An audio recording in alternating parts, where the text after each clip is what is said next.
This country can wean itself off foreign oil. Well, we have to reduce our fossil fuel production and consumption by 50%.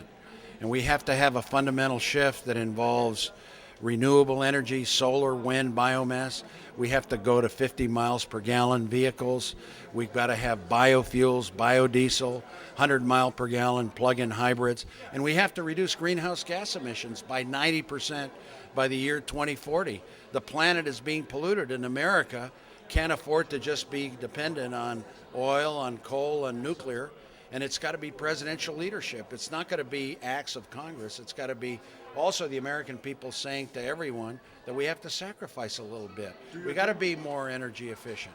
Do you agree with Greenspan that the Iraq War was about oil? I don't know. I got to go. Thank you, Bill Richardson. Thank you.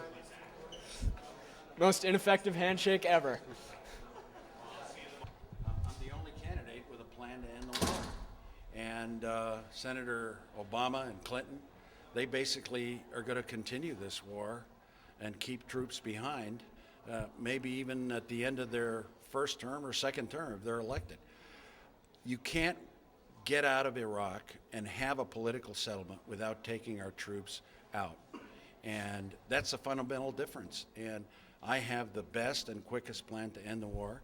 It's to get all American residual forces out, but then push for American diplomacy for a political settlement among the Sunni, the Shia, and the Kurds, a possible partition, an all-Muslim peacekeeping force that will enforce a possible partition and division of oil revenues.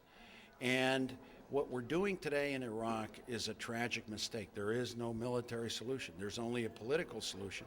And I would redirect our resources that we have in Iraq, $750 billion that we spent at the end of this year in the war towards healthcare, towards education, towards human needs of the American people. I would keep a small force in Kuwait. I would keep a small addition in Afghanistan, where the Taliban and a number of other troops today need help.